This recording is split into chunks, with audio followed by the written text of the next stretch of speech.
नमस्कार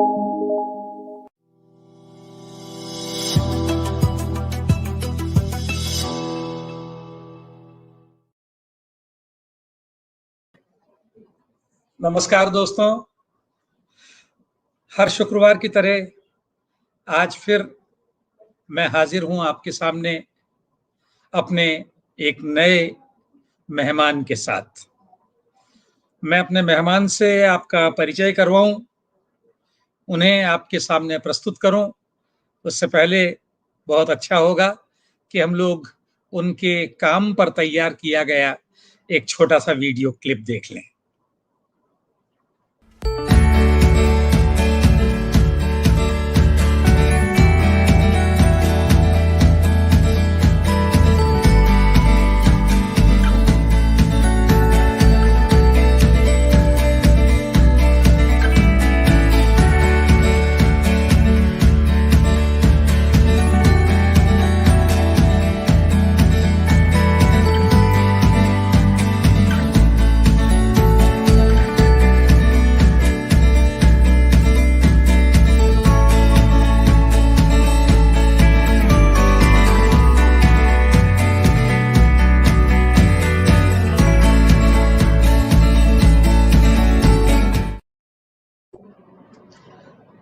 जरूरत तो नहीं है, फिर भी कह दूं कि हमारे आज के अतिथि हैं हिंदी के जाने माने कथाकार, अनुवादक, बाल साहित्य लेखक, व्यंग्यकार, नाटककार और भी न जाने क्या-क्या करने वाले आदरणीय सूरज प्रकाश जी।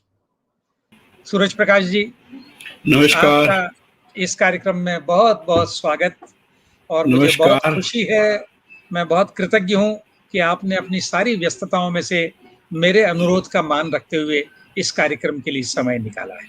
लॉकडाउन में की व्यस्तता रहती जी, कौन बुलाए।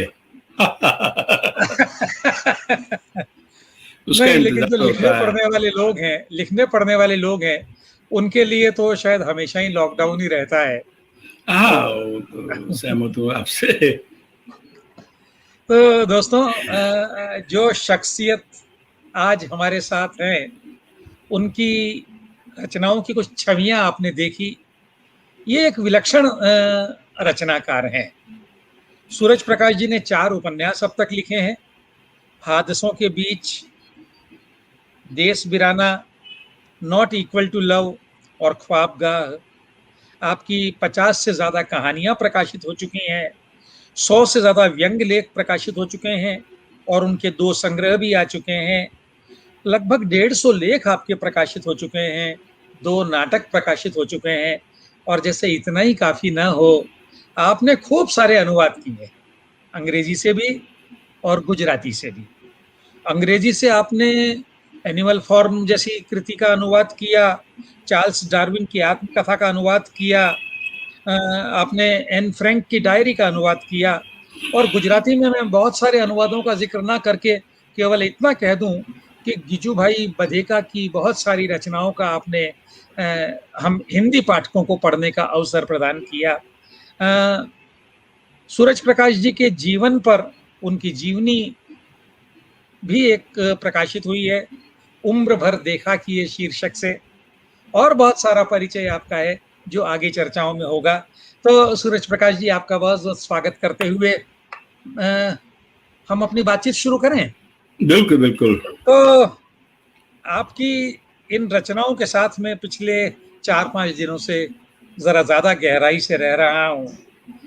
मैंने उनको पढ़ते हुए ये जाना कि आपकी भी शुरुआत हिंदी के अधिकांश लेखकों की तरह कविता से हुई थी, लेकिन कविता से कहानी तक आने में आपको पूरे 20 साल लग गए। तो ये छोटा सा सफर तय करने में इतना लंबा समय कैसे लग गया? दरअसल कविताएं तो 13-14 बरस की उम्र में शुरू हो जाती हैं और पता भी नहीं होता कि कविता है या नहीं है। लेकिन जब मैं ठीक ठाक लिखने लगा और मित्रों से मिलने लगा देहरादून में, लेखकों के बीच में बैठने लगा, तो मुझे लगा कि कविता से बात नहीं बनती है, कहानी से ही बात बनती है। लेकिन कहानी सूझती नहीं थी, बहुत तकलीफ होती थी कि छटपटाहट है, शब्द नहीं मिल रहे हैं, शुरू नहीं हो रही है, बीच नहीं आ रहा है, कई कहानियां लिखने की कोशिश की, उपन्यास भी लिखने की कोशिश की, लेकिन सब बेकार रहा और मुझे लगभग 20 बरस तक इंतजार करना पड़ा। और 1980 के आसपास एक घटना हुई थी मेरे साथ दिल्ली में, जिसने मुझे कहानीकार बनाया। मेरे ऑफिस में एक लड़का था जो जी सेल्स टैक्सी की नौकरी छोड़कर आया था और उसके साथ एक हादसा हो गया था। जब उसने मुझे घटना सुनाई तो उस पर मैंने एक लघु कथा लिखी थी जो सारिका में 1000 लघु कथाओं में पहले नंबर पर ली गई थी, और बिल्कुल। वहां से मेरा लिखना शुरू हुआ। और उसे नहीं मालूम कि उसने मुझे लेखक बनाया, उसकी घटना ने, उसके जीवन की घटना ने। बात इतनी सी हुई थी कि उसे सेल्स ऑफिस में पूछा गया था कि पूरा कमीशन खाने के लिए इसे पिता बना लिया है या सचमुच का पिता है। ये उसके दुकान का मामला था। तो ये वो बहुत डिस्टर्ब हो गया था, उसने नौकरी छोड़ दी थी। और अच्छा। जब मुझे घटना पता चली थी तो मुझे लगा कि जीवन बहुत मुश्किल है, और जब तक उसे सामने न लाया जाए, अभिव्यक्त न किया जाए कहानियों के जरिए, तो वहां से लेखन शुरू हो गया। कहानियां अपने आप सामने आने लगी। अ, सूरज भाई, आपने अपनी ये जो जीवनी है उम्र भर देखा किए, जी, इसको जब मैं पढ़ रहा था तो मुझे लगा कि आपको जीवन में हर जगह कहानियां मिलती रही। कहानियां सबके आसपास बिखरी होती हैं, निगाह चाहिए होती है।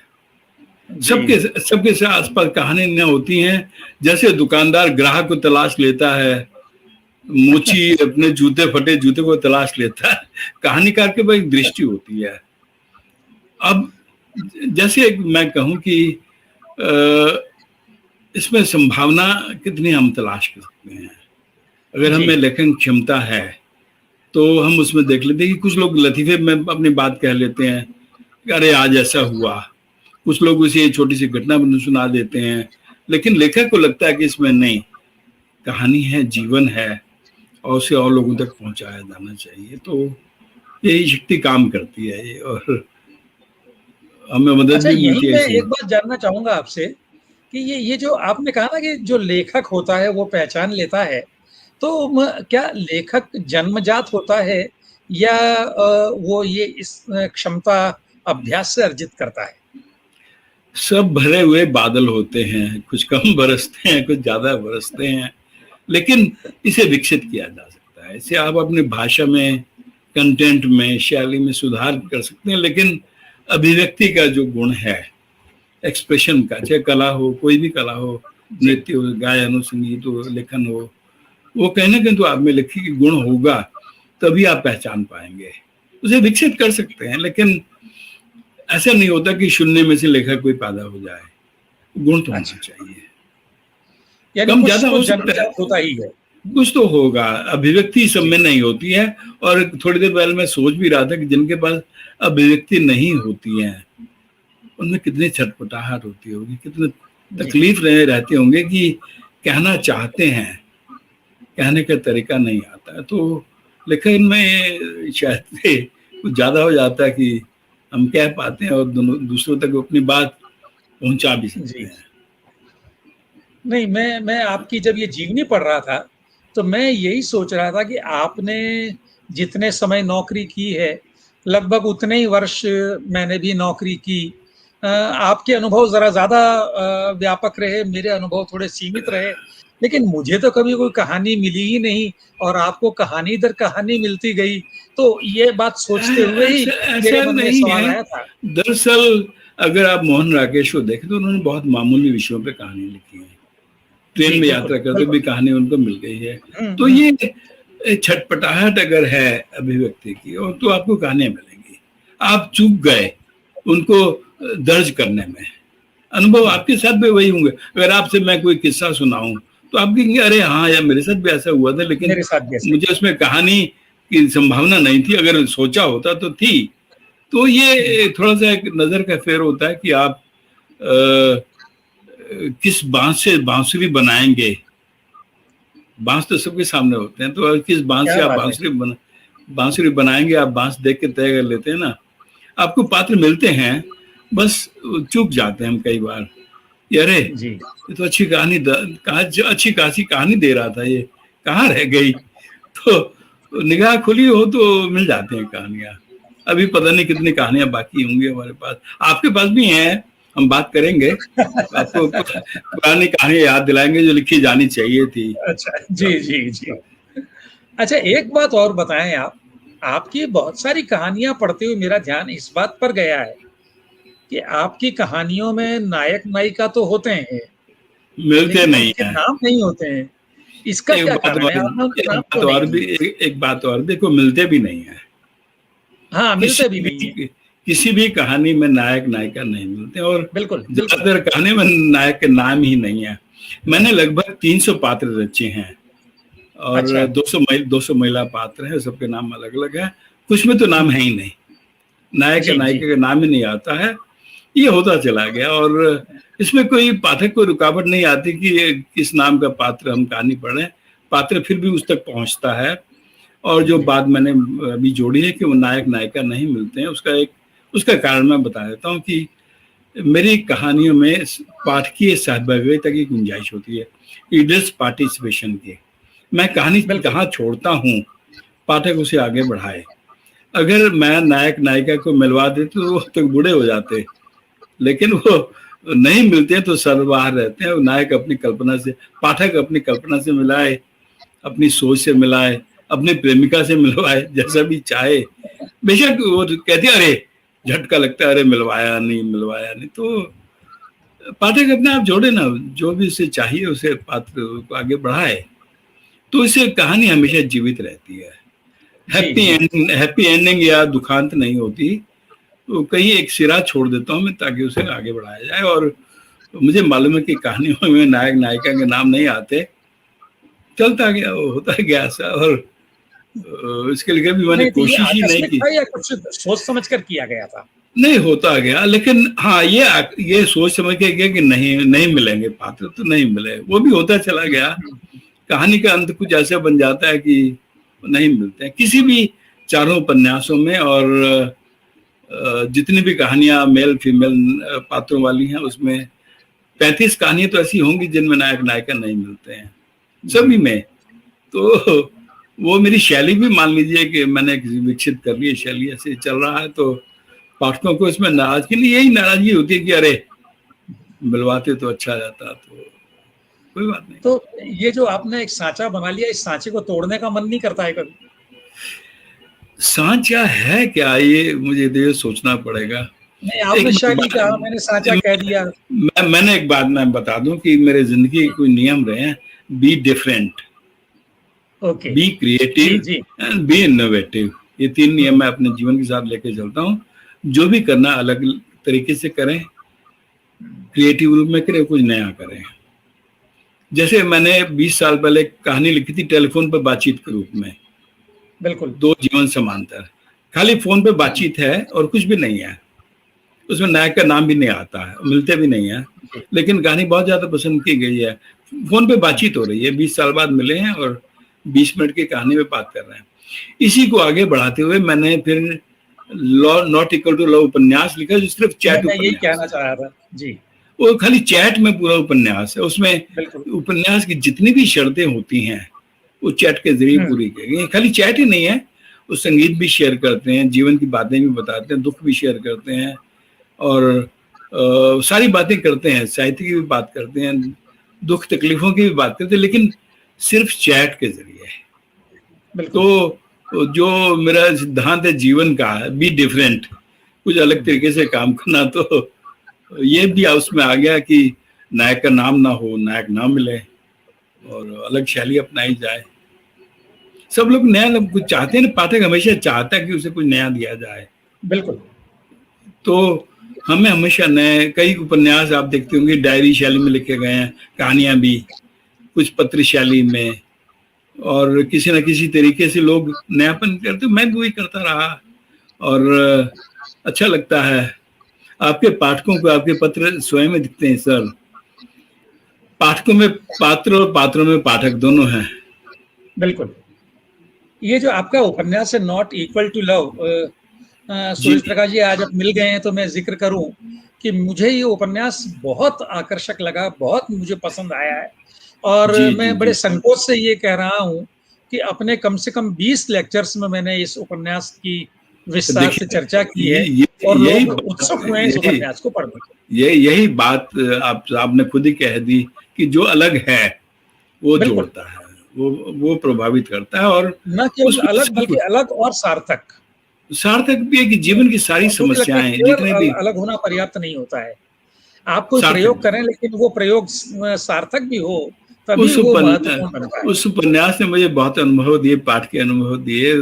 जितने जी, पाठक रहे उतने जितने उतने कमेंट मुझे मिले, उतनी प्रतिक्रियाएं मिली, और पसंद किया गया। अच्छा लगता है कि जब हम कुछ नया देते हैं, कुछ नया रचते हैं, तो बिल्कुल। पाठकों तक पहुंचता है। और कई लोग पूछते भी हैं कि इसके बाद और नया प्रयोग क्या कर रहे हैं, तो ये वक्त जी, बताएगा कि वक्त के उसमें क्या रखा हुआ, वक्त उम्र की गुल्लक में अब क्या क्या छुपा हुआ है, तो वक्त बताएगा बिल्कुल। वो। अच्छा, जब हम लोग इस बहुत लोकप्रिय और चर्चित उपन्यास की बात कर रहे हैं, तो वैसे तो आपकी बहुत सारी रचनाएं हैं जिन पर खूब चर्चा हुई है। लेकिन एक कहानी मुझे खास तौर से याद आ रही है, उस पर मैं आपसे बात करना चाहूँगा। आप जरूर भी समझ जरूर। गए हैं कि मैं मुझे उर्फ मुझे चंद्रकला की बात कर रहा हूँ, जिस कहानी पर खूब गरमा-गरम बहसें हुई, विवाद हुए और वो जो हमारे साहित्य की दुनिया का एक शाश्वत विवाद है, अश्लील वाला, वो इस कहानी को लेकर खूब हुआ। मैं वो यहाँ कहानी। आपसे जानना ये चाह रहा हूँ कि आप अ, अश्लीलता को लेकर क्या सोचते हैं? दरअसल बोल्डनेस और अश्लीलता को एक मान लिया जाता है। जी, समाज के मानदंड बदलते रहते हैं, और जो चीज एक समाज में अश्लील, दूसरे में बोल्ड है या बोल्ड भी नहीं है। बिल्कुल। मैं एक छोटा सा उदाहरण देना चाहूंगा। 20 साल पहले विज्ञापन आता था कि अवैध संबंध न रखें। हुँ, आज विज्ञापन आता है कि सुरक्षित संबंध रखें। वक्त बदल गया। वाह! जी, जी, समाज वही था, आगे बढ़ गया कि अब अवैध संबंध स्वीकार हैं, लेकिन हाँ, सुरक्षित रहें। अब ये जी, कहानी जिसका जिक्र किया, ये 1975 की घटना थी हैदराबाद की। मेरे रूम पार्टनर्स ही थे, और उसे लिखने में मुझे 17 साल लगे। 17 साल बिल्कुल। तब मैंने लिखना शुरू नहीं किया था, बहुत छटपटाता रहा। और जब लिखी तो उसने हंगामा मचा दिया, और मैं जाते बाहर कर दिया गया। तीसरी चौथी कहानी है मेरी, और मुझे अब तक माफ नहीं किया गया उस कहानी की वजह से। लेकिन वो अश्लील नहीं है, जीवन अश्लील है। जीवन में इतनी अश्लीलता हुँ, भरी पड़ी, उसमें लोग बात नहीं करते हैं। लेकिन कहानी में अगर कोई बात, उसी समाज से मैंने कहानी उठाई और उसी समाज को लौटाई, तो अश्लील कैसे हो गई? जब वो घटना घट रही है उसी समाज में, उसे मैंने अपने तरीके से व्यक्त किया ना, तो अश्लील कैसे हो गई वो? बिल्कुल। लेकिन उस कहानी में कोई भी शब्द अश्लील नहीं है। अगर आप जी, दोबारा, उसे उछाला गया, खाली उछालने के लिए उछाला कि मुझे बहुत बदनाम किया गया। मुझे कई वर्ष तक लेखकीय बिरादरी से बाहर रखा गया। मैं चाहता था कोई मुकदमा करे, जेल भेजे, तो मुझे सुख मिलेगा कि मैं हिंदी का लेखक ऐसा बनूंगा जो कहानी की वजह से जेल गया। लेकिन किसने किया नहीं। हाँ, पत्रिका का चंदा वापिस मांगा गया, संपादकीय लिखे गए, हाँ, न्यूज लेटर डाले गए, और साल भर तक उस पर शोर शराबा होता रहा। लेकिन ठीक है, लेखक के साथ ये चलता रहता है। अब मंटो ने यही कहा ना कि जो समाज अश्लील है तो मैं क्या करूं? समाज को बिल्कुल। देखो ना, मेरी कहानी को क्यों देख रहे हैं? तो मैं कहानी की सफाई में कुछ नहीं कर रहा हूँ, जो है सो है। हुँ, ये स्वीकार कीजिए। आज आज का पाठक उसे स्वीकार कर रहा है। जब 30 साल पहले कहानी लिखी थी, अब स्वीकार नहीं की गई थी। क्यों? अब चीजें बदल गई हैं, बहुत सारी चीजें अब स्वीकार कर ली गई हैं, और दृष्टि का विकास भी हुआ है, एक नई पीढ़ी सामने आ गई है। ये बात भी हुई ना। बिल्कुल, मैं भी यही कहना चाह रहा था कि ये कहानी शायद अपने समय से 10-15 साल पहले लिख दी गई। अब मैं एक और अगर ये उदाहरण देना कहानी आज चाहूंगा। लिखी जाती तो शायद इस तरह से लोगों को। अग्रवाल जी, मैं एक उदाहरण देना चाहूंगा कि जी, सुरेंद्र वर्मा जी ने एक उपन्यास लिखा था, दो मुर्दों का गुलदस्ता, बिल्कुल। जो 20 साल पहले लिखा था, उसे स्वीकार नहीं किया गया था। हुँ, वो इतने एक एक उपन्यास में साहित्य अकादमी सम्मान मिला, और दूसरे उपन्यास रिजेक्ट कर दिया गया। बहुत उछाला गया, बिल्कुल, जिगोलो पर था वो, पुरुष वेश्या पर। बिल्कुल। उस समय स्वीकार नहीं किए गए, लेकिन आज वो स्थितियां बदल गई हैं। समाज में एक ऐसा वर्ग तैयार हो गया है काम कर रहा है, जो आज का पाठक उसे रिजेक्ट नहीं करेगा। तो समाज भी विकास करता है, पाठक भी विकास करता है, लेखक भी विकास करता है। तो जो चीजें कल रिजेक्ट की जा रही थी, अब मैं उसे दोबारा छापूं तो शायद इतना विरोध ना हो और जेल जाने की बिल्कुल धमकी भी न दे। जी। मुझे अच्छा मालूम नहीं था सूरज कि भाई, इस अभी कहानी में अभी हम जी बात कर जी रहे थे ना जी आपके नॉट इक्वल टू लव की, जी और मैं तो व्यक्तिगत रूप से भी जानता हूँ कि तकनीक में और नई से नई चीजों में आपकी कितनी गहरी दिलचस्पी है। मुझे ये भी याद आ रहा है कि आपकी बहुत सारी लंबी कहानियां सोशल मीडिया पर ही आधारित हैं। तो ये जो तकनीक से आपका इतना गहरा रिश्ता है, वो आपके साहित्य सृजन को किस तरह प्रभावित करता है? मैं इसे बहुत पॉजिटिव मानता हूँ कि जी। फेसबुक पे वही लोग हैं, सोशल मीडिया पे वही लोग हैं जो हम जीवन में हैं। वहाँ दुराव छिपाव नहीं है। मैंने एक जगह लिखा था कि फेसबुक असंतुष्ट और अतृप्त आत्माओं की भावनात्मक शरण स्थली है, जहाँ पर लोग एक कंधा तलाश रहे हैं, लेकिन डरते भी है कि कंधा देने वाला आदमी पीठ पर हाथ न फेरने लग जाए। फेसबुक ने बहुत सारे मित्र दिए हैं मुझे और अपनी कहानियां शेयर की हैं। 6 लंबी कहानियां और 2 उपन्यास, ख्वाब का उपन्यास भी फेसबुक से आया है। मैं इसे जी। पॉजिटिव मानता हूँ। एक बहुत बड़ा स्कूल है कि हम यहाँ पर बहुत कुछ सीखते हैं। लोग लोग अपने दुख दर्द व्यक्त करते हैं। जो बातें लोग अपने परिवार में किसी से नहीं कह सकते, फेसबुक पर आकर कहते हैं। सब अकेले हैं इस समाज में, वो हम्म। अकेलापन फेसबुक बांटता है। तो इस ज़रिए मुझे बहुत सारी कहानियाँ मिली और लोग मुझे काउंसलर भी मानते कि मैं सबकी बात सुनता हूँ। और खाली पात्र को नहीं मालूम होता कि इसकी, उस पात्र को मालूम होता है उसकी कहानी है, बाकी को नहीं मालूम था कि इसकी कहानी लिखी गई है, लेकिन विश्वसनीय होती है। तो हम बहुत कुछ सीखते हैं फेसबुक से, सोशल मीडिया से, और कहीं पर भी सीखना तो हमेशा चलता रहता है। और मैं टेक्नोलॉजी में भी हमेशा कोशिश करता हूँ कुछ नया सीखूं। और सोशल मीडिया रिटायरमेंट के बाद ये समय ज़्यादा होता तो पात्रों का अध्ययन करने के ज़्यादा समय मिल जाता है। अब जैसे मैं छोटा सा उदाहरण दूं कि अगर कोई जी। मुझे तंग कर रहा है, मुझे मालूम है कि फेक एड्रेस है, कोई लड़की लड़के के नाम से तंग कर रही है, तो मैं उसे आगे बढ़ने देता हूँ कि कहाँ तक जाएगा ये, वो क्यों कर रहा है ऐसा। हम आमतौर पर ब्लॉक कर देते हैं ना, अनफ्रेंड कर देते हैं। मैं ऐसे हम्म। ब्लॉक तुरंत नहीं करता, करूंगा बाद में, लेकिन मैं उसकी हरकतों को देखूंगा कि किस मानसिकता से वो काम कर रहा है, क्या चाहता है, उसे कौन से दुख हैं या तकलीफ है, अकेलापन है, या परवर्जन है कि वो लड़की बनकर अपने आप को पेश कर रहा है। तो उसे मुझे समझने का थोड़ा मौका मिलता है कि जो मुझे अदरवाइज ना मिलता, कोई मुझे ना बताता अदरवाइज कि ये मैं क्यों कर रहा हूँ। लेकिन फेसबुक पे ऐसे बहुत सारे लोग हैं, फिर वो कई बार सच उगल भी देते हैं। आपको एक रोचक बात बताऊं कि जी। मुझे एक कहानी के लिए कुछ पैसे खर्च करने पड़े थे। कैसे? वो लड़का था, लड़की बन के, वो होता है ना, ये रोना वो धोना, ये करना वो करना। मैं जानना चाहता था किस हद तक जाएगा।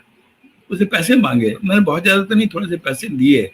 मैं देखना चाहता था इसका बाद इसका व्यवहार क्या होता है। तो जो अच्छा। हुआ वो अलग मामला है, लेकिन मैंने इस पे इन्वेस्टमेंट किया, थोड़ा खर्च किया कहानी तक पहुंचने के लिए। तो जो आप कह रहे थे कि आपके पास आसपास कहानियां नहीं है, तो कहानियां हैं। वो हम्म। थोड़ा उनके भीतर उतरना पड़ता है, तो उतरेंगे भीतर तो कहानियां मिलेगी। कई बार खर्च भी करना पड़ेगा।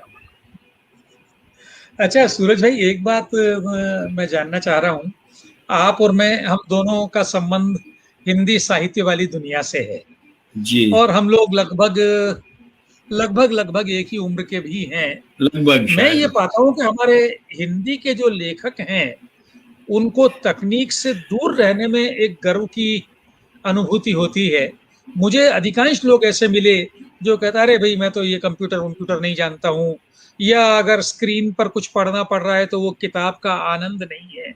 उन सब के विपरीत आप तकनीक से एक तो लगातार जुड़े हुए हैं, तकनीक के नवीनतम का उपयोग करते हैं। आपने मुझे किंडल के लाभ बताए और आज मैं किंडल का इस्तेमाल करता हूँ, और बहुत सारी चीजें आपने बोल के बहुत टाइप सारे करना लोगों को सिखाई। सिखाया, बोल के आपने टाइप बोलकर करना टाइप करना मुझे सिखाया, बहुत सारे लोगों को आपने सिखाया। तो ये तकनीक से आपका जुड़ाव कैसे हुआ, जरा ये जानना चाहूंगा मैं। इसमें रोचक सवाल, इसका रोचक जवाब है कि मैं हार नहीं मानता।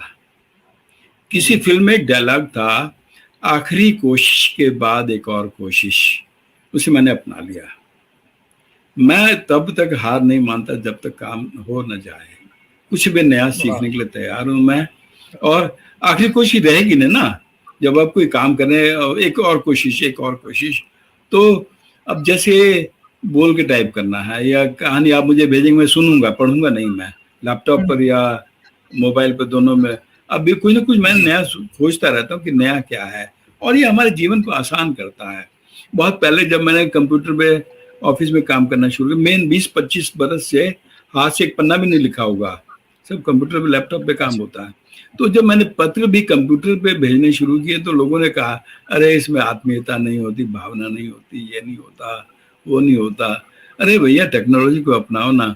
ज्ञान रंजन जी चिट्ठियां टाइप करके भेजते हैं, कई लेखक भेजते थे, मोहन राकेश कहानियां टाइप करते थे, उपेंद्र टाइप करते थे, मंटो टाइप करते थे। तो टेक्नोलॉजी को अपनाना तो एक अच्छी बात है और आपके काम आसान हो जाता है।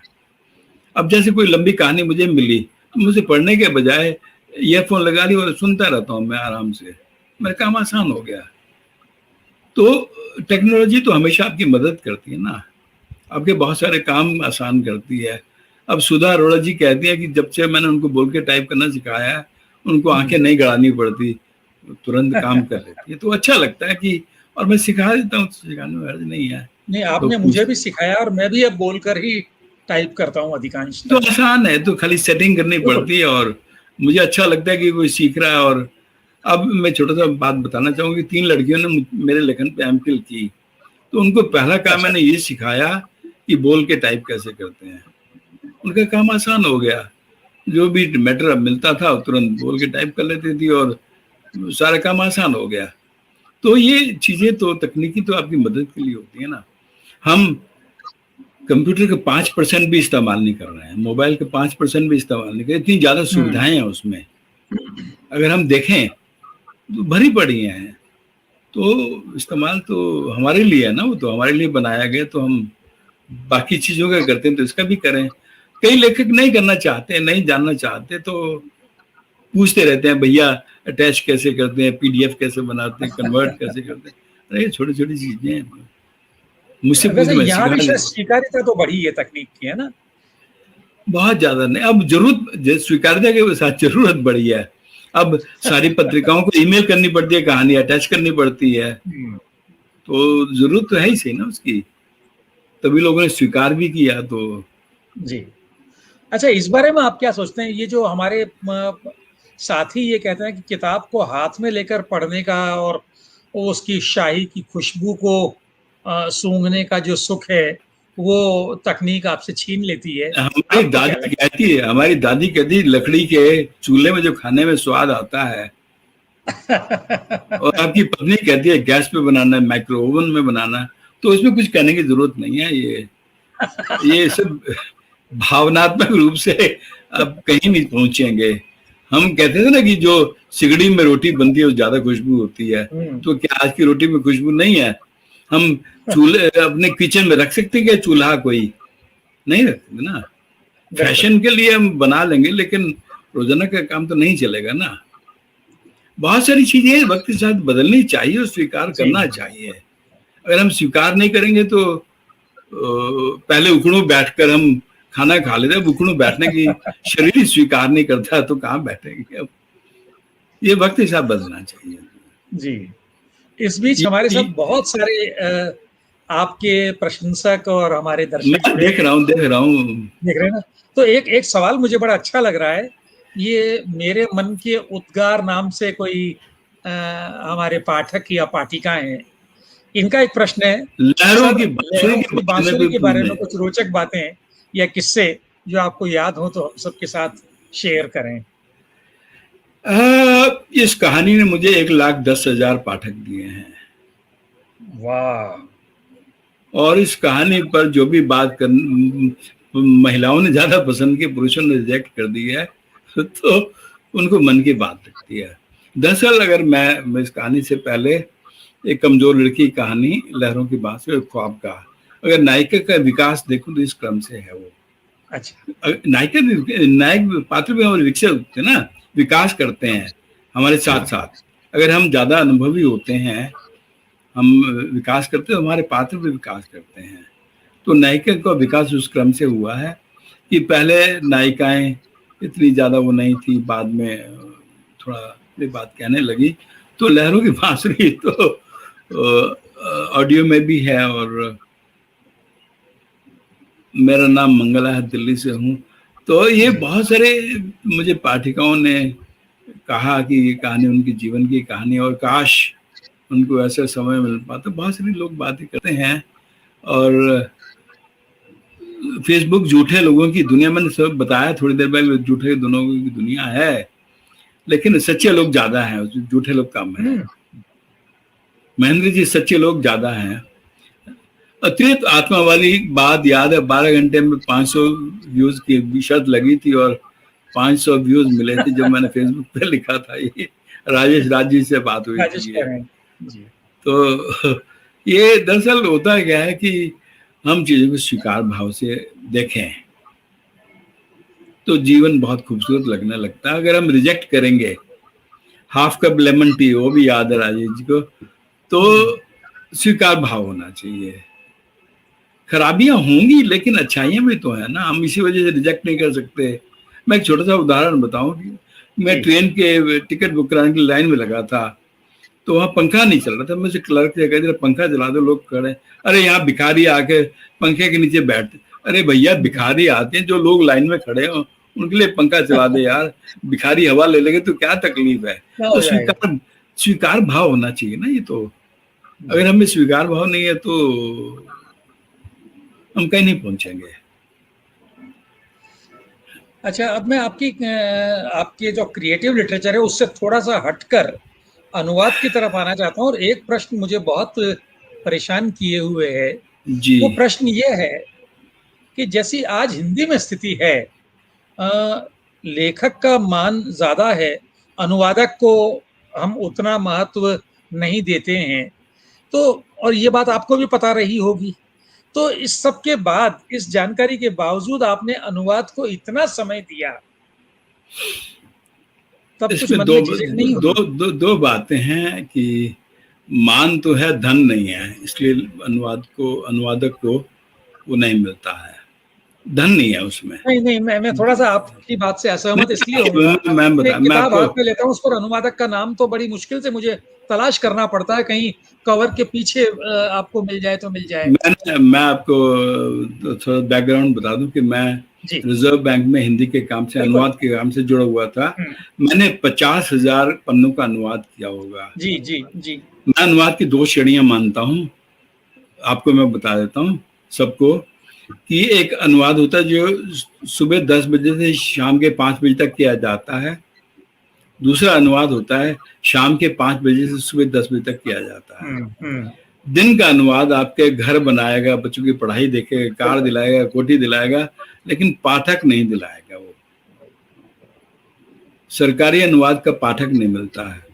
लेकिन जो अपनी मनमर्जी से अनुवाद करते हैं, आपने चार्ली चैपलिन का जिक्र नहीं किया, वो अनुवाद मैंने किया है, उसकी आत्मकथा का। किया था उसने। जी। चार्ल्स डार्विन का किया, आपने चार्ली चैपलिन भूल गए। तो वो चार्ली, जो अनुवाद में शाम को 5 बजे से सुबह 10 बजे तक करता हूँ, वो उसमें नाम है, संतुष्टि है, और इच्छा। मैं लेखन में और अनुवाद में ज्यादा फर्क इसलिए नहीं मानता कि मैं उसे रिक्रिएट कर रहा हूँ। जब मैं आत्मकथा का अनुवाद करता हूँ, मुझे लेखक अपने घर बुलाया है। जैसे मैंने महात्मा गांधी के आत्मकथा अनुवाद गुजराती से किया है, मैं पंजाबी भाषी हूँ, लेकिन मुझे लगता है कि गांधी जी ने, चार्ली चैपलिन ने, डार्विन ने अपने घर बुलाए, चाय पानी पर बात कर रहे हैं, अपने जीवन के सुख दुख बांट रहे हैं, और मैं उनको अपनी भाषा में पाठक तक पहुंचा रहा हूँ। मैं एक तरीका इसमें अपनाता हूँ कि अगर चार्ली चैपलिन अपनी आत्मकथा हिंदी में लिखते तो किस शैली में लिखते, तो मैंने वो शैली अपनाई। महात्मा गांधी की शैली में लिखते, मैं वो शैली अपनाई। एन फ्रैंक की डायरी हिंदी में लिखी जाती तो कैसे लिखी जाती, मैंने वो शैली अपनाई। तो मैं पूरा सुख उठाता हूँ उसमें, और पाठक के साथ भी न्याय करता हूँ, और लेखक के साथ भी न्याय करता हूँ। तो मैंने लेखन के अलावा अनुवाद को कभी दोयम दर्जे का नहीं माना, पूरे सुख से करता हूँ, और कुछ ना कुछ करता रहता हूँ। अनुवाद हमेशा मुझे अच्छा लगता है, और वो अनुवाद में बोल के करता हूँ, जैसे मूल लेखन बोल के करता हूँ, अनुवाद भी मैं इस गति से कर सकता हूँ कि मैं मोबाइल पे बोलता हूँ और बाद में एडिटिंग कर लेता हूँ। अच्छा तो अच्छा। हाँ, कर लेता हूँ। मैंने एक दिन में 30-30 पन्ने का अनुवाद किया है बोलकर, हम्म। तो हो इन जाता दिनों है मेरा। इन दिनों भी कोई प्रोजेक्ट हाथ में है अनुवाद का? इन दिनों कोई खास नहीं, लेकिन मन है कि आइंस्टीन की आत्मकथा का अनुवाद करूं। अच्छा। गांधी जी की कर ली, चार्ली चैपलिन कर ली, आइंस्टीन बाकी हैं। पिछली सदी के सबसे बड़े व्यक्ति, तो उनकी मैंने किताब निकाल के रखी हुई है, देखें कब शुरू करता हूँ अच्छा मैं। अच्छा, आपका एक बड़ा महत्वपूर्ण काम है जिसमें आपने बहुत सारे लेखकों के बारे में अंतरंग बातें इकट्ठी की हैं और हम लोगों को दी हैं। कुछ उस काम के बारे में बताएं। ये दरअसल एक मजाक मजाक में काम शुरू हुआ था कि लेखक पहला पहले जब बारी लिखा था मैंने कि लेखक गिन के शब्द लिखने वाले लेखक, जो 800 शब्द या 5 हम्म। पन्ने या 4 पन्ने। फिर मुझे लगा कि लेखकों के बारे में बहुत सारी बातें हैं जो हम नहीं जानते हैं। जी। पहले गिन के शब्द, फिर पता चला कि लेट के लिखने वाले, बैठ के लिखने वाले, खड़े होकर लिखने वाले, फिर पानी में लिखने वाले, टब में, पेड़ पे लिखने वाले। फिर मैंने हम्म। जुटाना शुरू किया तो दुनिया बहुत खूबसूरत लगी कि वहमी लेखक हैं और अलग अलग किस्म के लेखक हैं। एक किताब वाले लेखक हैं, 100 किताब वाले लेखक हैं, और शराबी लेखक हैं, जो कम उम्र वाले लेखक हैं। तो मैंने सारे 3 साल का शोध किया उस पर, और अच्छा। 500 लेखकों के बारे में मैंने वो आंकड़े जुटाए। तो हम्म। अपने आप में एक अलग किताब है, वो अलग, वो भी अलग है, एक अध्ययन बिल्कुल। अध्ययन है।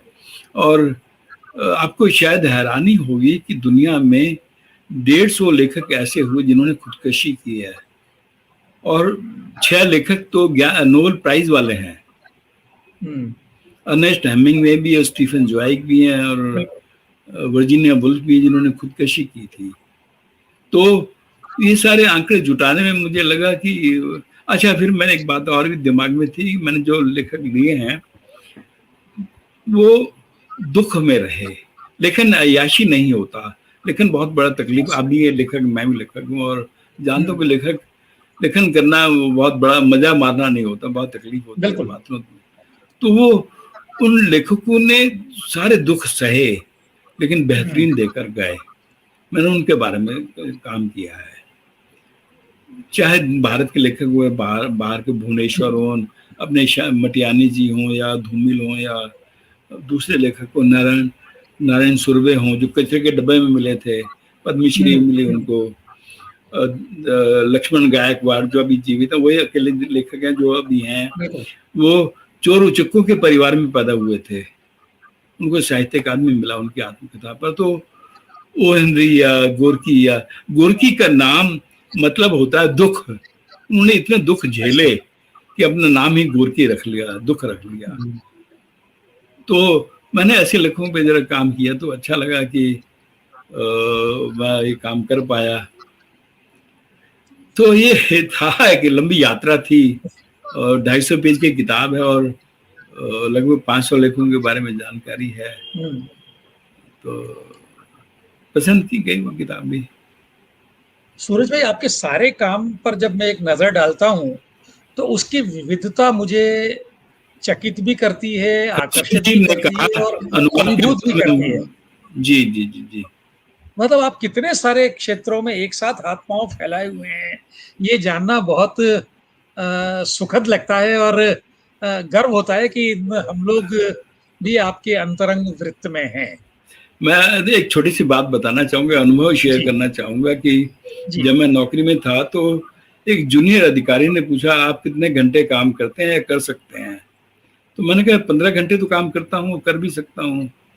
हम्म। तुम कितने घंटे काम करते हो? उसने कहा मैं नौकरी करके थक जाता हूँ। मैंने फिर कुछ कहने की जरूरत ही नहीं है, जब तुम नौकरी करके थक जाते हो तो मैं तुम्हें क्या कहूंगा। जो काम करना है तो करना है, और हमेशा कुछ ना कुछ हाथ में होना चाहिए, कुछ प्रोजेक्ट हाथ में होना चाहिए, तभी आप कुछ दे पाएंगे। कुछ देने के लिए तो कुछ जलना तो पड़ेगा, आग में तपना तो पड़ेगा, तभी आप दे पाएंगे। तभी आप मुझसे बात कर रहे हैं। 500 लेखकों के आंकड़े जुटाना, उन पर लिखना साधारण कार्य, बिल्कुल। पुस्तक मैंने पढ़ी है। तो ये काम तो शब्द रह जाएंगे, हम नहीं रहेंगे, हमारा किया हुआ बिल्कुल। काम रह जाएगा। बेंजामिन फ्रैंकलिन ने एक बात कही थी, मैं आपको सबके साथ शेयर करूंगा कि जी। अगर आप चाहते हैं कि मरने के बाद भी आपको याद किया जाए तो दो तरीके हैं। या तो कुछ ऐसा करें जिस पे लिखा जाए, या फिर कुछ ऐसा लिखें जिसे पढ़ा जाए।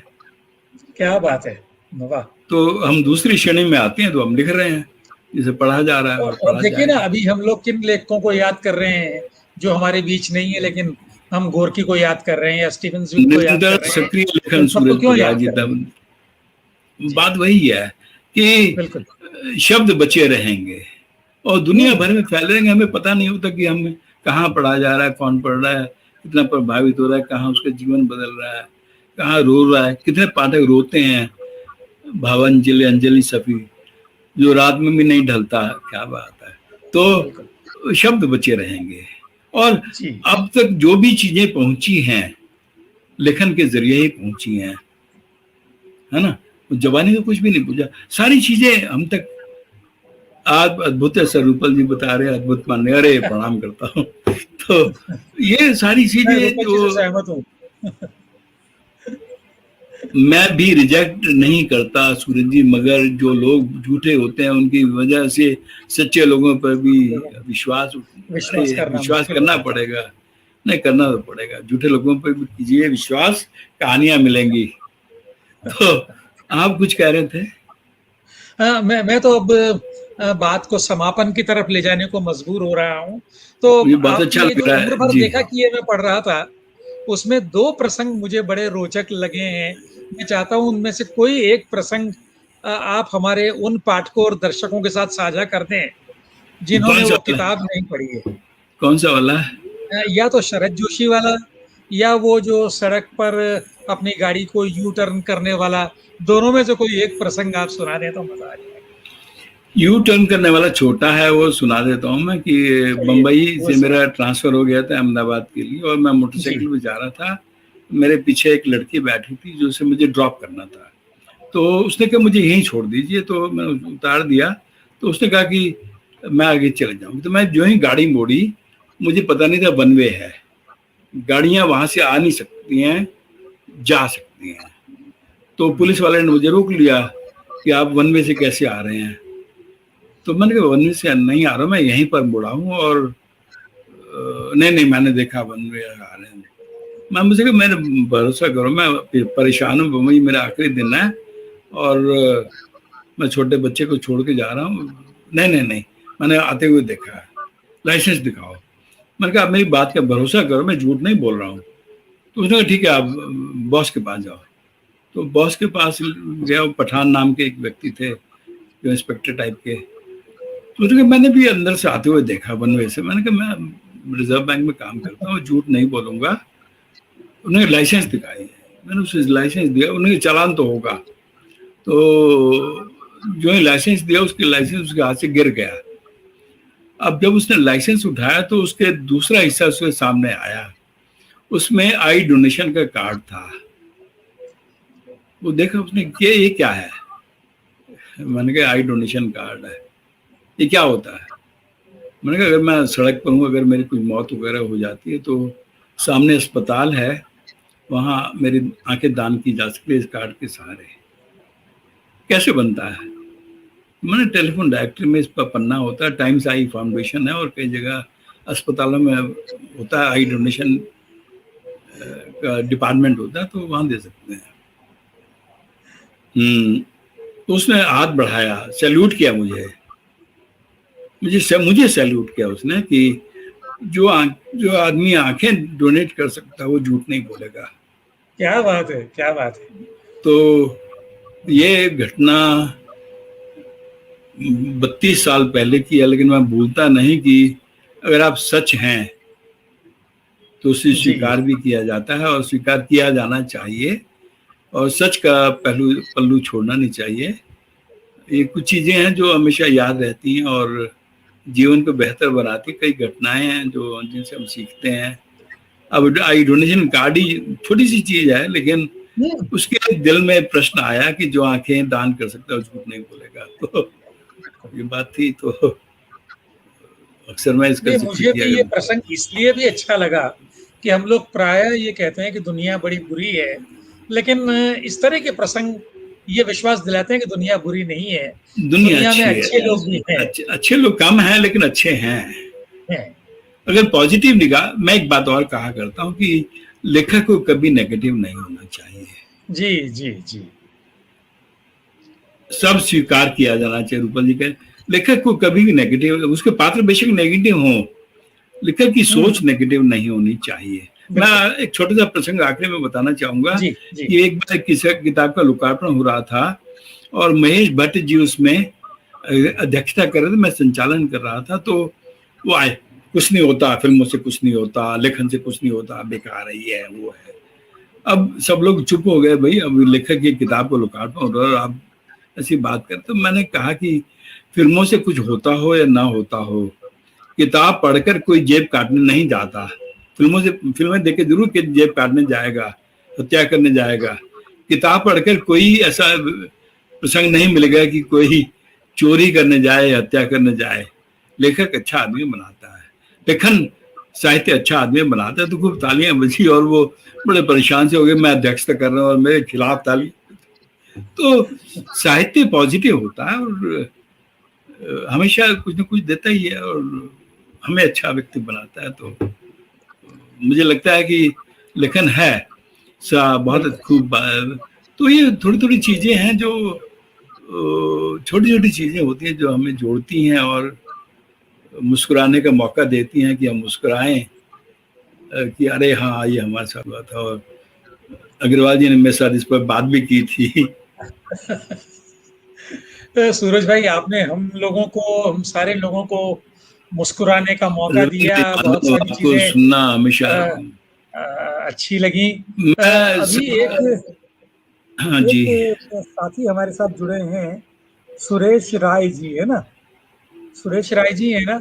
उन्होंने बड़ी अच्छी कामना की है आपके लिए। आपने 15 घंटे काम करने की बात कही है, तो उन्होंने कहा जी 15 घंटे काम जरूर कीजिए, उससे डर नहीं लगता, 18 घंटे से डर लगता है। तो मैं इसी मजाकिया नोट पर 18 घंटे नहीं कि करूंगा आप 15 घंटे मैं। से आगे ना बढ़े। नहीं नहीं, आजकल तो वो भी नहीं हो रहा है, खाली सोने के काम हो रहा है। मैं आपका, स्टूडियो का, सुनील जी का और सब दर्शकों का बहुत बहुत आभारी हूँ जिन्होंने मेरी बात सुनी। मैं सबके जवाब नहीं दे पाया और जी जी। सुनील जी कुछ कह रहे हैं, तो मैं सबका बहुत बहुत शुक्रिया अदा करता हूँ कि मुझे सुना और लोगों ने अपने टिप्पणियां भी दी। और बहुत सारे मित्रों का मैं नाम भी नहीं ले पाया, बातचीत में मसरूफ हो गया था। तो बहुत बहुत शुक्रिया। नमस्कार। बहुत अच्छा समय बीता आपके साथ। जी।